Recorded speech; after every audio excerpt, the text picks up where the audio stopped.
Bonsoir mes frères et sœurs, c'est votre ami le docteur Samuel El Wabantou pour l'exhortation de minuit.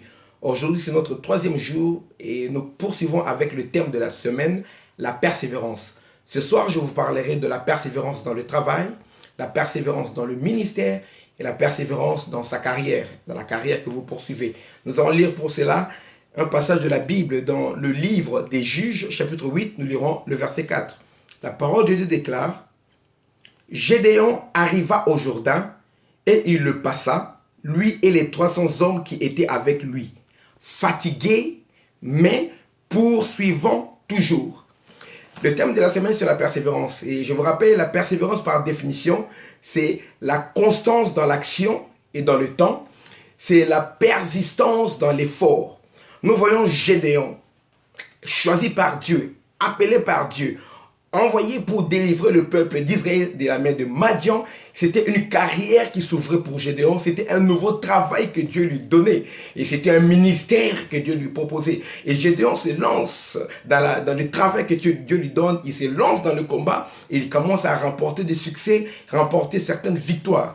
Mais il a remporté la moitié de la victoire parce que des 4 chefs qui poursuivaient, il a réussi à attraper 2. Il y a 2 qui étaient encore en fuite.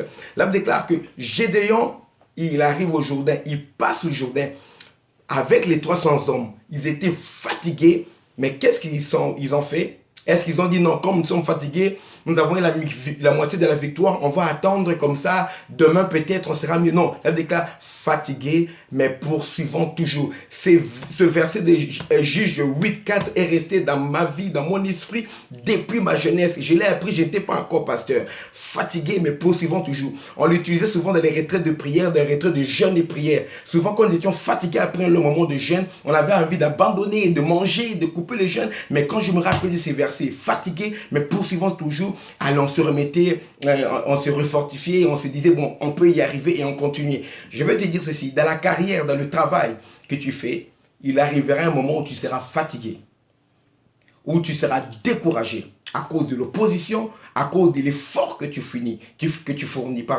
Mais sache que la persévérance, c'est quoi? C'est la persistance dans l'effort.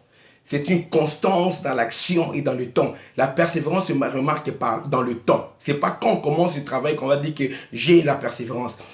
Le projet que tu as commencé, tu en as marre. Bien aimé, il faut continuer. Travail dur. Il y a un problème également qui vient s'ériger dans la vie de ceux qui travaillent, ceux qui rencontrent des difficultés, qui ont envie d'abandonner, où la persévérance devient même inutile. C'est pourquoi ça arrive comme ça, parce que les gens ne sont pas bien posés des questions avant de se lancer dans ce travail, dans cette carrière, ou bien dans l'appel que Dieu leur a donné. Écoutez ce que Gédéon a fait. Si vous ne voulez pas être contraint à l'abandon, quand vous rencontrez des difficultés, posez-vous la question. Au départ, est-ce que j'ai bien analysé la situation? Quand l'ange est venu parler à Gédéon, et Dieu lui-même est apparu à Gédéon au travers de cet ange, quand Dieu a dit à Gédéon, j'étais choisi, Gédéon a eu de doutes, il a posé toutes les questions possibles, il a remonté dans l'histoire, il est venu dans le présent, il a analysé la situation, il a dit que ce n'était pas humainement possible. Quand il a eu des assurances que c'était Dieu, par un miracle que l'ange a fait, il était convaincu que là, je suis vraiment devant le Seigneur Dieu lui-même qui m'appelle et cette mission est faisable par la puissance de Dieu parce qu'humainement parlant, c'était impossible. Pose-toi des questions et des doutes avant. Ce n'est pas mauvais d'avoir des doutes avant de commencer un travail. On veut te faire signer un contrat. On veut t'engager dans une carrière quelconque. Tu veux te lancer dans une carrière, dans un projet, dans un commerce. Pose-toi toutes les questions avant. Analyse. Doute toi-même sur ton projet. Ne te lance pas comme ça par enthousiasme sans avoir tout analysé. Analyse tout comme Gédéon. Premier secret, c'est fais le doute. Mets le doute analytique pour pouvoir tout analyser. Quand tu analyses, tu trouves que ton projet est faisable, fiable. Deuxièmement, il faut choisir les gens avec qui travailler. On ne réussit pas avec n'importe qui à côté de soi. Le peuple qui était là avec Gédéon, c'était le peuple d'Israël qui devait combattre leur cause. Quand ils sont allés pour combattre, c'était 32 000 personnes. Mais Dieu a dit non, le peuple là, parmi eux, il y a des peureux. Ils vous serviront en rien.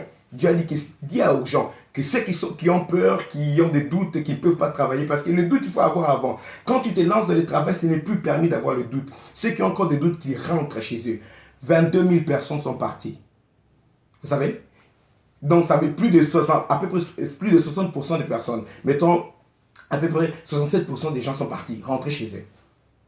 Gédéon était là, resté avec 10 000 personnes. Dieu dit, le peuple est toujours nombreux. Il y a des gens qui n'ont pas encore la notion de priorité quand viendra la difficulté. Allez, envoie-les à la rivière. Envoie-les là, ils peuvent boire de l'eau. Et là, Dieu a sélectionné 300 personnes. Gédéon a choisi son équipe. Des gens qui savaient privilégier la mission par rapport à leur propre soif. Quand il a choisi l'équipe, donc si tu as bien analysé ton projet, tu choisis une équipe solide, des gens qui sont avec toi, tu crois en eux, et eux aussi croient en ton appel à ta mission, les gens qui croient que vous pouvez faire quelque chose ensemble, bien aimé, peu importe les difficultés que vous allez rencontrer, n'abandonnez pas. Ne renoncez pas à votre rêve.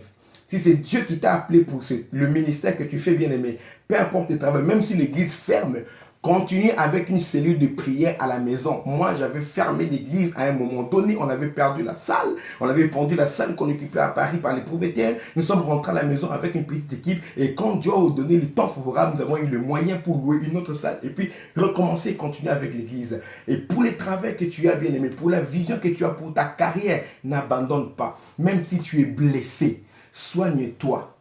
Va à la réanimation. Donne-toi les moyens d'analyser ton problème, d'apporter des solutions à la blessure, des solutions au problème que tu as rencontré. Une fois que tu as trouvé la solution, lève-toi, continue ton chemin. Il peut arriver qu'on soit devant une impasse, on ne sait plus comment avancer, parce que le travail devient simplement impossible à réaliser. Moïse était appelé pour juger le peuple du matin au soir. Il jugeait le peuple, il n'y faisait même pas le 1 millième du travail parce que le peuple était nombreux. Des fois, c'est un problème de méthodologie, la manière de travailler. Appelle de l'aide, de l'expertise extérieure s'il le faut dans ton travail. Demande conseil, mais n'abandonne pas. Ne dis pas que je n'arrive pas à juger le peuple tombe nombreux, c'est fini, j'arrête le travail de juger le peuple. Non, non, non. Dieu t'a appelé à faire cela. Quand il a écouté le conseil de Jéthro, Jéthro lui a dit, écoute, subdivise le travail. Il a enseigné sur la division du travail, donne la responsabilité à d'autres personnes et toi tu t'occuperas des cas importants. Moïse a appliqué cette intelligence-là. Il a pu continuer son travail parce que c'était le premier juge d'Israël, Moïse. Alors bien aimé, deux fois, tu as besoin de conseils. Quand tu t'arrives devant un obstacle, tu ne sais plus avancer, demande conseil s'il faut, mais n'abandonne pas ton rêve. N'abandonne pas ta carrière. N'abandonne pas le ministère que Dieu t'a donné. N'abandonne pas le travail que Dieu t'a confié. Parce que dans la persévérance, au bout de la persévérance, il y a la victoire. Hébreux 10, 36 dit, car vous avez besoin de persévérance, afin que, après avoir accompli la volonté de Dieu, vous obteniez ce que vous est promis. Au bout de la persévérance, il y a la victoire que Dieu vous réserve. N'abandonnez pas le travail que vous faites. N'abandonnez pas votre ministère à cause des difficultés. N'abandonnez pas votre carrière à cause des embûches que vous rencontrez. Vous êtes fatigué, vous en avez marre.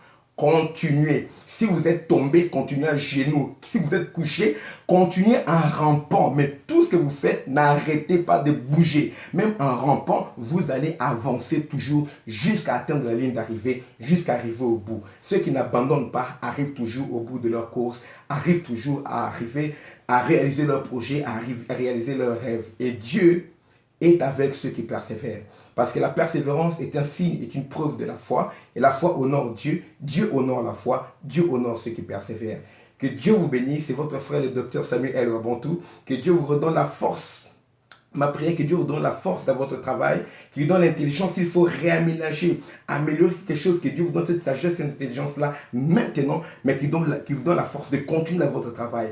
Que Dieu vous donne la force, femme de Dieu, homme de Dieu, de continuer dans votre ministère. Vous êtes dans une tâche, dans un département de l'église, vous en avez marre, les gens ne vous écoutent pas. Trouvez les moyens de vous faire comprendre, de vous faire écouter, de vous faire accepter, mais n'abandonnez pas le travail à cause des difficultés. Vous avez commencé une carrière parce que vous savez que vous avez un don, vous avez des capacités, mais les embûches suffisent de toutes parts. N'abandonnez pas. Parce que cette carrière, c'est tout ce qui sera votre devenir, votre être. Et on vous souviendra de vous par rapport à ce talent que vous avez. Si vous renoncez à cela, vous renoncez également à votre existence, au but pour lequel Dieu vous a envoyé sur la terre. Alors que Dieu vous donne la force à cause de ce que vous entendez comme exhortation aujourd'hui pour continuer, poursuivre votre carrière, la répandre là où vous l'avez arrêtée, parce que ceux qui persévèrent arrivent toujours à la victoire. Au nom de Jésus-Christ, qu'il en soit ainsi dans vos vies. Merci beaucoup. Retrouvons-nous bien sûr demain à minuit et surtout, n'hésitez pas à partager pour encourager quelqu'un qui est prêt d'abandonner. encouragez-leur à persévérer parce que Dieu est avec ceux qui persévèrent. J'invite tout le monde à retourner à la parole et on se retrouve demain à minuit pour la suite de notre enseignement sur la persévérance. Merci.